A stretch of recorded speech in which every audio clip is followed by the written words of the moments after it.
Diferente dos outros vídeos que nós já publicamos aqui neste canal, o vídeo de hoje não é para os pais, se bem que vai servir, claro, mas é para os alunos, especialmente aqueles que estão se preparando no ensino médio para entrar na faculdade, para um vestibular ou para o Enem.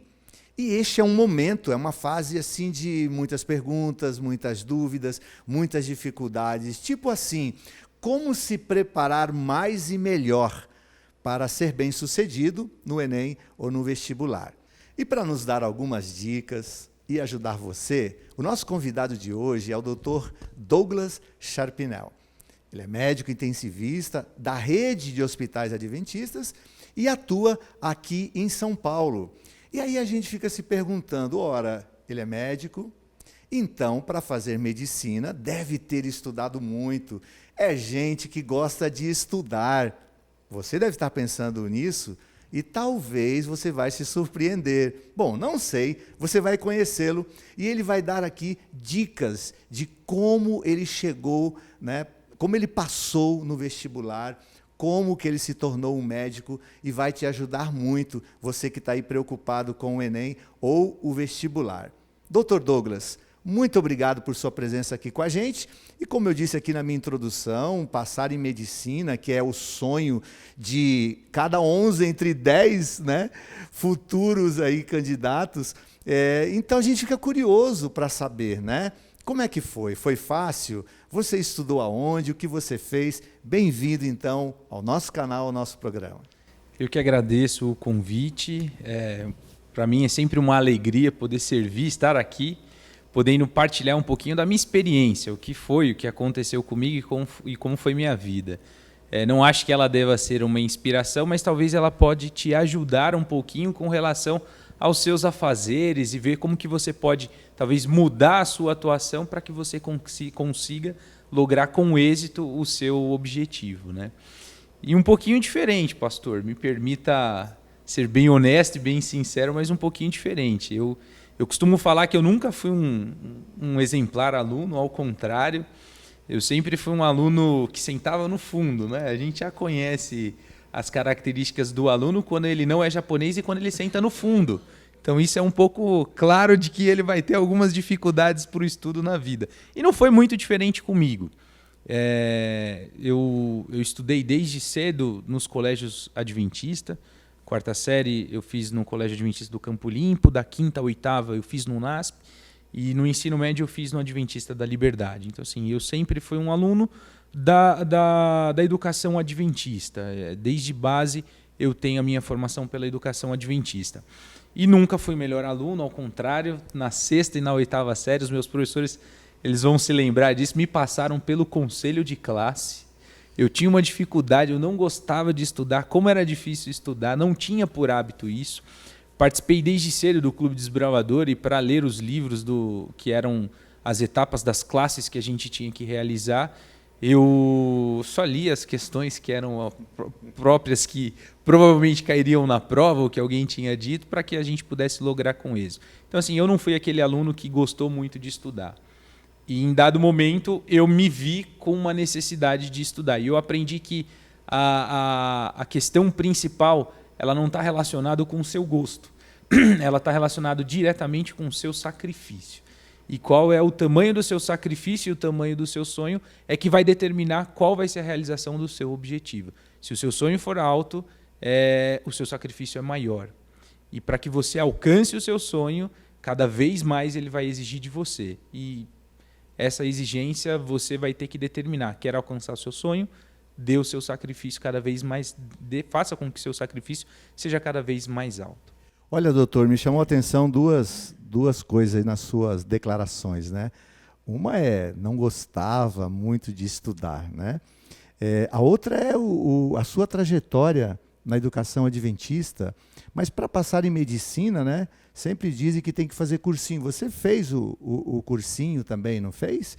Então, o meu problema foi isso. Eu não gostava de estudar. Quem não gosta de estudar, pena. Acaba tendo mais dificuldade. Eu tive mais dificuldade, isso é notório. Eu praticamente fiz 2 anos de cursinho. Eu fiz 2 anos de cursinho, 2 anos e meio de cursinho.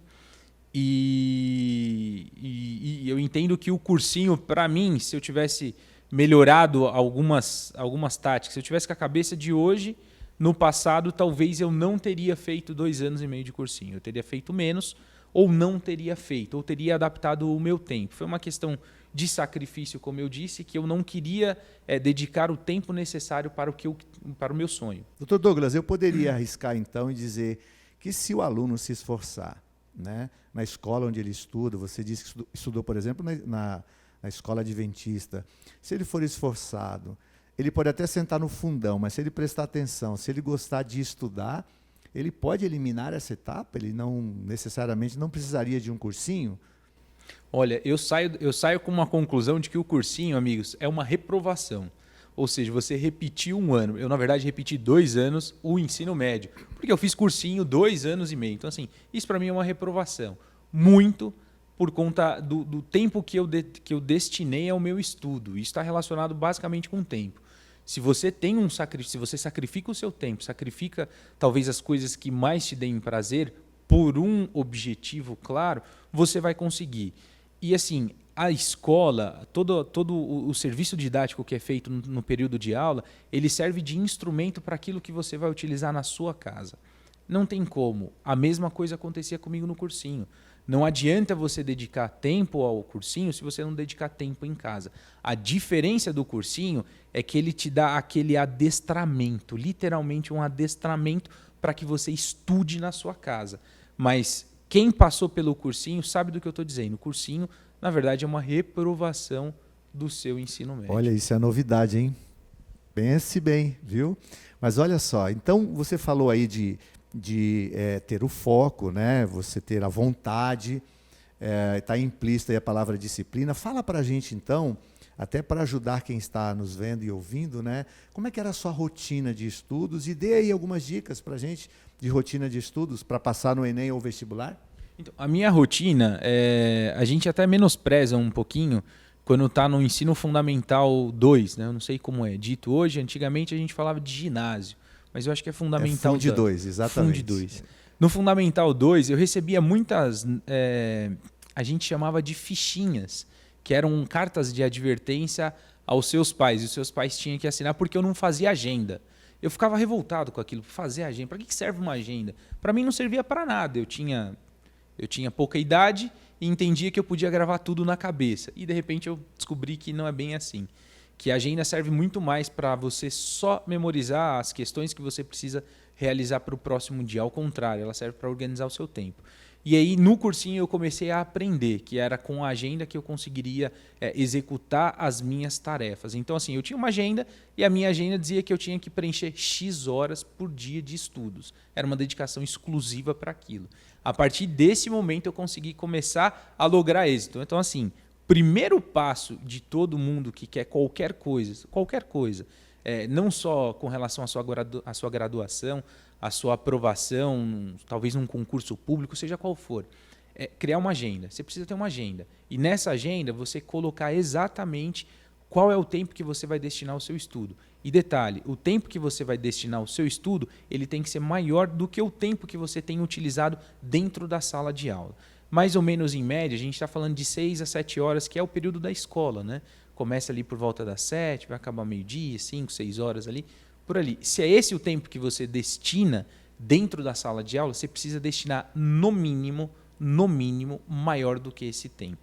Maior do que esse tempo. Lembrando que o dia tem 24 horas, o período de sono ideal para qualquer indivíduo é de 7 a 8 horas. Você tirando 24, vamos tirar 8 horas, te sobram 16 horas. 6 horas você vai passar, 5, 6 horas você vai passar dentro da escola. As outras, 1 hora você vai tirar para o almoço. O próximo horário vai te sobrar em torno de 5, 6 horas, que é exatamente o mesmo tempo que você precisa destinar ao estudo na sua casa. Sem isso, não tem o que fazer. Você vai ter dificuldade. E eu costumo falar o seguinte, se me permite, pastor, o aluno que estuda, que se dedica, ele não olha para o resultado da prova e fala assim, passei. Não existe essa surpresa. Não existe essa surpresa. Surpreso fica aquele cara que não estudou. Ele fica, nossa, eu passei. Olha, tirei 10. Nossa, tirei...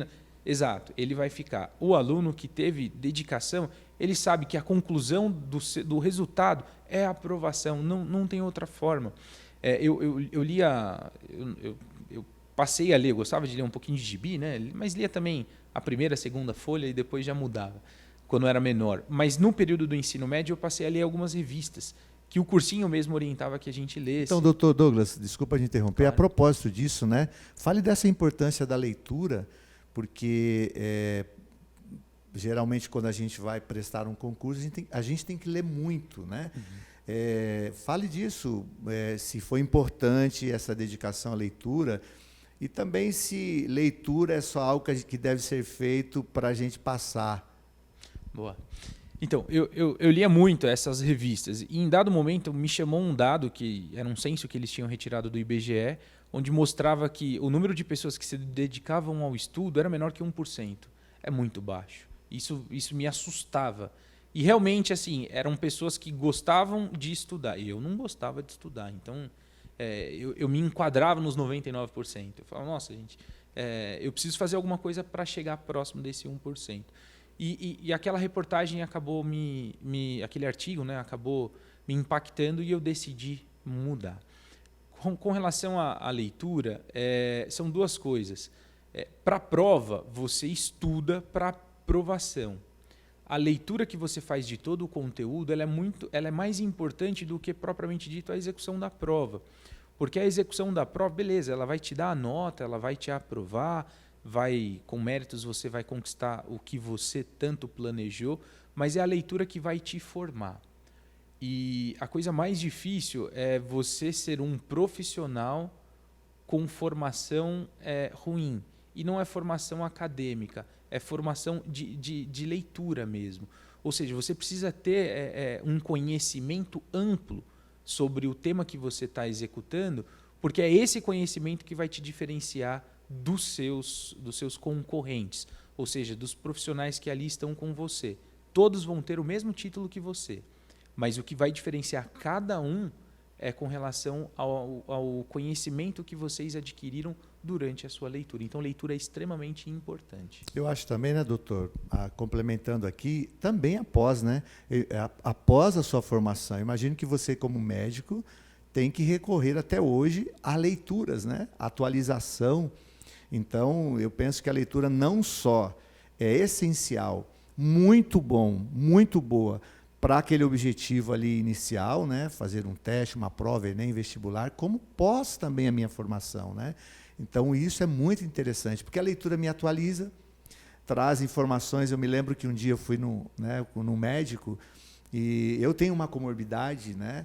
Uma doença autoimune, e ele falou, olha, eu preciso consultar. Ele pegou um baita livro, doutor, não sei se vocês têm mas é enorme, maior que o dicionário de qualquer coisa, para procurar lá no livro, né, a definição, né, lá do meu problema, né? E ele descobriu lá que tudo que eu sentia era semelhante a uma doença de Addison. Eu sou chique, viu? Eu tenho uma, né? Então, eu até perguntei para ele. Ele falou, não, é que essas são atualizadas, a gente precisa sempre recorrer à leitura. E é uma boa dica para você, né? Leia antes, leia durante e leia depois. Por falar em dica, tem algum macete, alguma dica assim que você aprendeu, que você aplicou quando você estava estudando para o vestibular? Agenda, pastor. Se não tiver agenda, não tem jeito. Eu falo para todo mundo, essa é a melhor forma de você organizar o seu estudo, a agenda. É chato, gente. É muito chato fazer agenda, mas assim, é algo que você, quando você cria o hábito, isso te ajuda no decorrer da sua carreira, no decorrer da sua vida profissional como um todo. Mas precisa criar agenda. Você criando a agenda, você consegue saber exatamente o que você precisa fazer e o tempo que você vai destinar a cada atividade. Isso precisa ser executado. Então, a primeira coisa, criar a agenda. A segunda alternativa assim, que eu falo para todo mundo é controlar um pouquinho os seus ânimos, porque os ânimos ficam extremamente alterados. A gente fica assim emocionalmente abalado, porque a primeira decisão importante da vida é a sua profissão.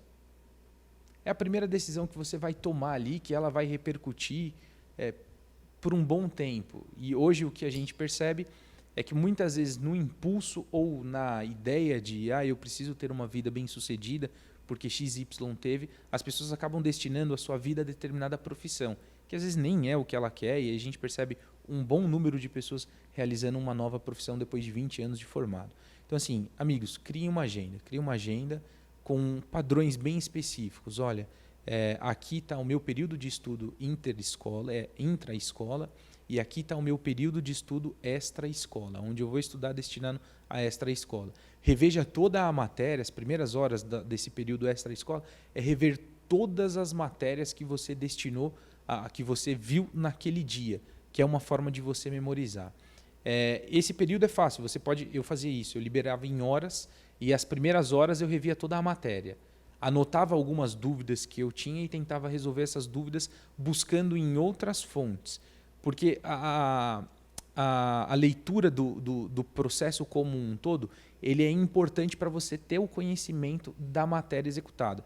A gente brinca, matemática é só relação de números, né? Você só precisa aprender a fazer continha. Não, lê o conteúdo, lê dicas sobre o assunto. Então, assim, além de eu ter as informações que o professor me passava durante o período do cursinho, eu buscava fontes externas. A última hora eu revia assuntos de dúvidas que eu tinha sobre os assuntos passados, porque a gente fica com dúvidas sobre os assuntos passados, então eu revia um assunto um pouco mais detalhado. Se eu tinha alguma dificuldade a mais, aí eu solicitava ajuda. Os cursinhos normalmente tinham aqueles... Hoje eu não sei como fala, né?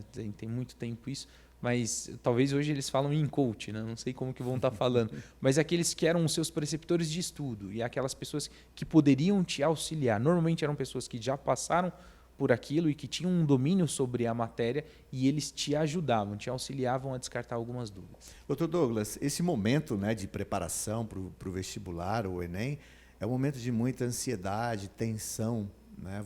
Como que você controlou isso?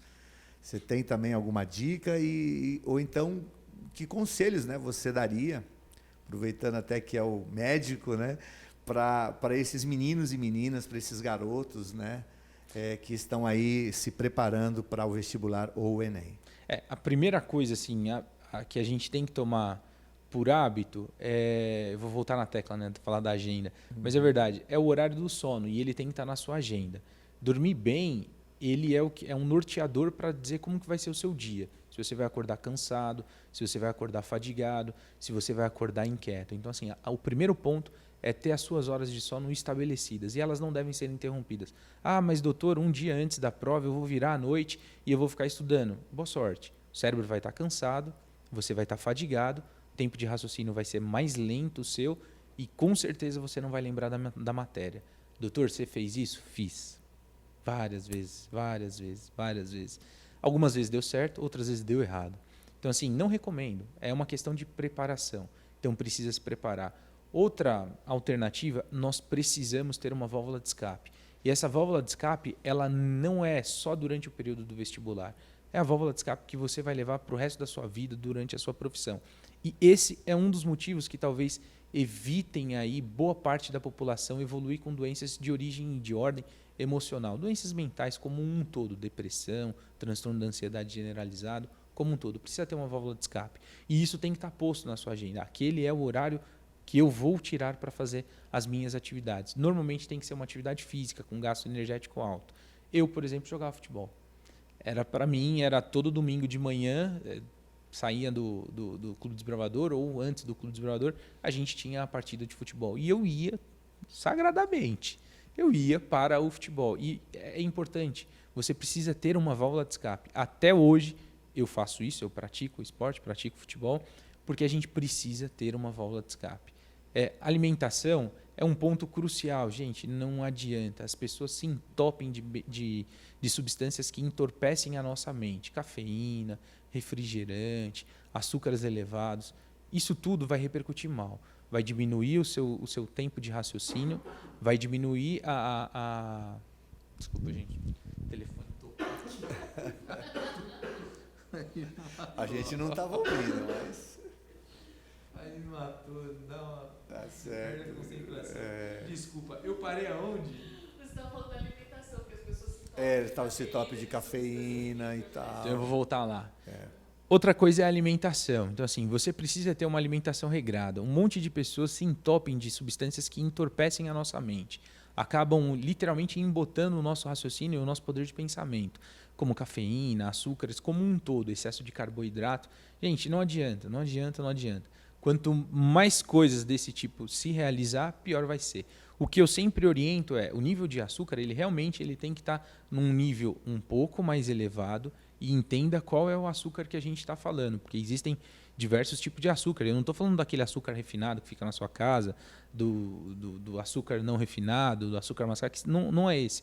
Mas assim, é o açúcar talvez o que tenha dentro de uma fruta, frutose, que consegue assim elevar o nível e a velocidade de raciocínio sua.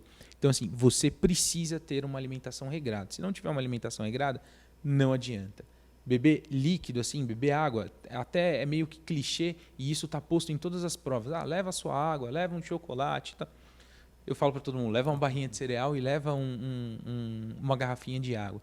É a melhor forma de você, durante a prova ainda, dar uma relaxada com relação ao fato, porque você desestressa um pouco a mente, até no momento que você está bebendo a água. Você vai desestressar a mente, comer um pouco uma barrinha e vai conseguir voltar para a sua prova. Então, assim, hábitos de vida saudáveis são aqueles que vão nortear a sua ação e, com certeza, vão resultar de modo positivo na conclusão do seu objetivo.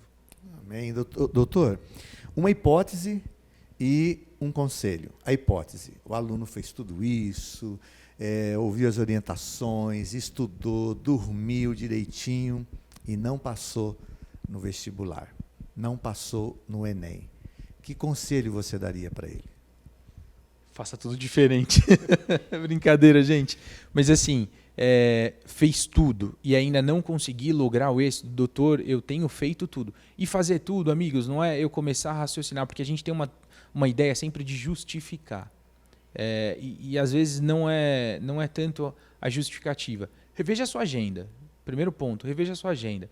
Veja se realmente você dedicou todo o tempo que você planejou para aquela execução.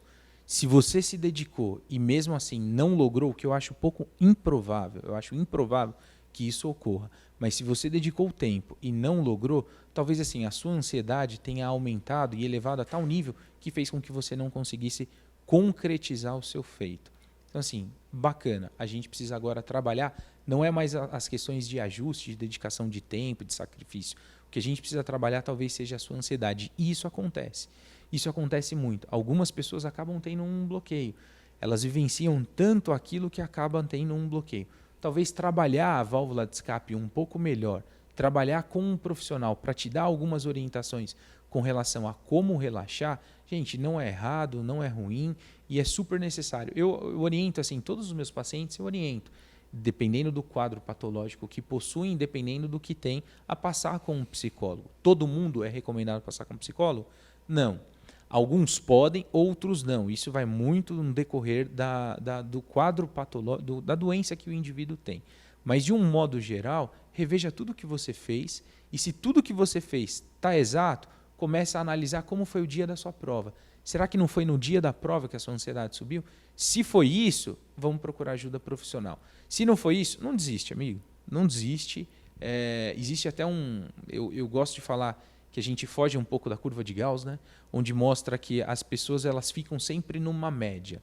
Alguns vão desviar para a direita, outros vão desviar para a esquerda. Mas, por exemplo, no curso de medicina, a aprovação, o tempo médio de aprovação era de 3 anos. E quando eu entrei no cursinho, o cursinho mesmo vendia aquela ideia. Eu falava, nossa, mas se o cursinho está vendendo essa ideia de eu ter que passar 3 anos aqui, é muito ruim, né? Você pensar que eu vou ter que passar 3 anos para depois lograr a aprovação. Mas é a curva de Gauss, é a média. É o tempo destinado, não, mas é o resultado que as pessoas acabam concretizando aquele fato.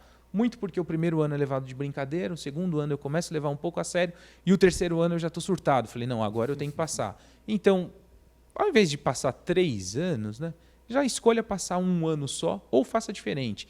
Escolha aproveitar o seu tempo durante os 3 anos do ensino médio que você tem. Amigo, doutor, eu não fiz nada disso, eu também não fiz. Não se sinta mal, não se sinta mal. A saída para você ainda tem jeito. Então, assim, um conselho é comece agora. A mudança tem que ser já e ela tem que ser hoje. Uma curiosidade, qual é a sua especialidade, doutor? Eu fiz UTI. Na verdade, eu fiz 2 especialidades médicas. Eu fiz UTI pelo Hospital Sírio-Libanês, aqui em São Paulo. É um hospital bem renomado. Desculpa. Muito bem conceituado. Aí ia falar renomada. É renomado também. Bom, Sua especialidade. Bacana. Eu fiz 2 especialidades. Eu fiz medicina intensiva pelo Hospital Sírio-Libanês, é um hospital que boa parte da população conhece. é tido como um dos melhores hospitais da América Latina. No ranking de melhores hospitais ele também está posto, no ranking dos 100 melhores hospitais do mundo ele também está posto. Eu fiz UTI lá. E fiz também gestão em saúde, né? Gestão em saúde pela Fundação Getúlio Vargas. Hoje é uma das fundações em administração, é a mais conceituada do país, e eu também fiz por lá. Ao todo foram 5 anos aí de dedicação pós-faculdade. Doutor, estamos chegando no final aqui do nosso encontro, e o senhor citou aí sobre a escola adventista, a educação adventista. Você passou, né, pelas salas de aula da rede adventista. Diz para a gente, diz para quem está nos vendo e ouvindo, qual foi a importância da escola? Ela fez diferença para os seus estudos, para os seus sonhos e para a sua vida? A educação adventista fez diferença na sua vida? Então, eu resumiria da seguinte forma. Escola X, Y e Z, elas vão te dar o conteúdo. E os professores, eles podem ser, alguns professores extremamente, com uma didática muito acentuada, porque é perfil de pessoas. Você pode passar comigo no hospital e não gostar de mim. Não gostar, talvez, da minha didática de explicação sobre o seu quadro patológico. Isso pode acontecer, mas isso não quer dizer que o professor é ruim. É que aquela didática talvez não se enquadre para você. Mas isso também não quer dizer que você não, uma vez que essa didática não se enquadre, você não deva dedicar maior tempo para aquele. Então, ou seja, tem aquele professor que você não gosta na sua escola, seja X, Y, Z, você vai ter que dedicar mais tempo para aprender e talvez aí para conseguir suprir aquela ausência de que você está tendo durante a escola. Então, todas as escolas, de um modo geral, elas vão te dar um norte para você conseguir a sua aprovação no seu objetivo, no seu vestibular, talvez no seu concurso. Alguns concursos caem em alguns temas que não tem tanto no nosso ensino médio. E aí sim você vai precisar buscar um auxílio de um cursinho preparatório. Mas nas aprovações do vestibular e o Enem, todas as escolas elas vão te dar a preparação. O que vai ser de forma importante para você mesmo é o tempo que você vai dedicar fora da escola. Então, isso vai ser crucial.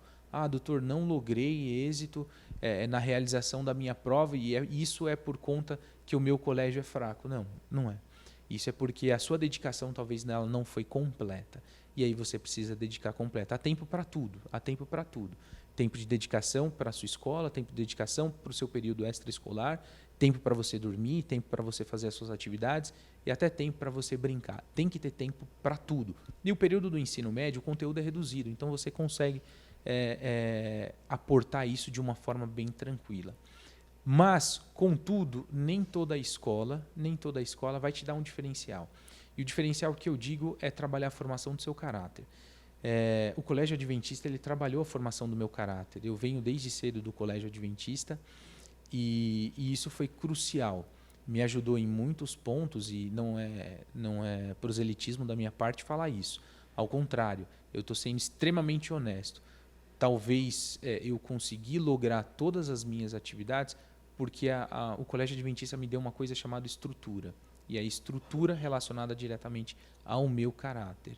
E tanto é que eu sou fã do Colégio Adventista, apesar de alguns terem as suas opiniões, e eu respeito basicamente as suas opiniões, e eu matriculei o meu filho num Colégio Adventista. O meu filho ele é um aluno do Colégio Adventista e o que eu almejo para o meu filho é sempre algo que seja mais do que eu conquistei.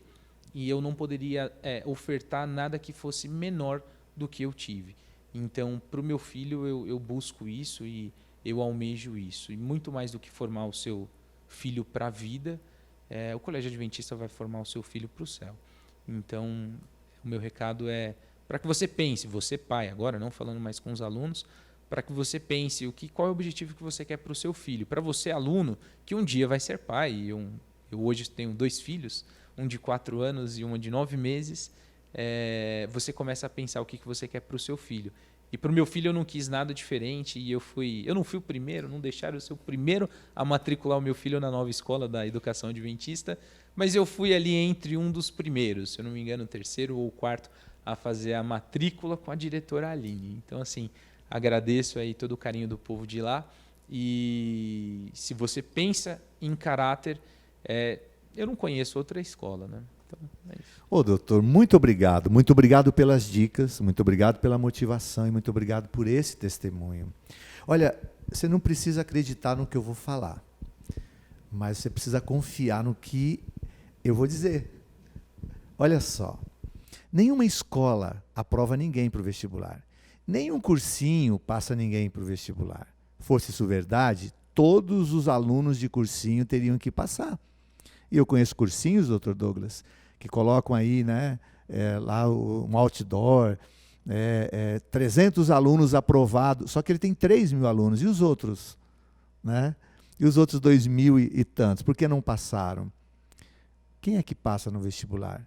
É o bom estudante, é o que se dedica, é o disciplinado, é o que tem uma agenda, é o que dorme direito, é o seu esforço, o seu talento, tá? E a sua dedicação. Poxa, então para que escola? Claro, a escola é o suporte, a escola é a orientação, a escola é o caminho, tudo certo. Mas a sua dedicação, nenhuma escola pode dar. Então se esforce. E aqui eu quero aproveitar, né, o testemunho do doutor aqui da Rede Adventista. E se você é aluno da Rede Adventista, se esforce mais.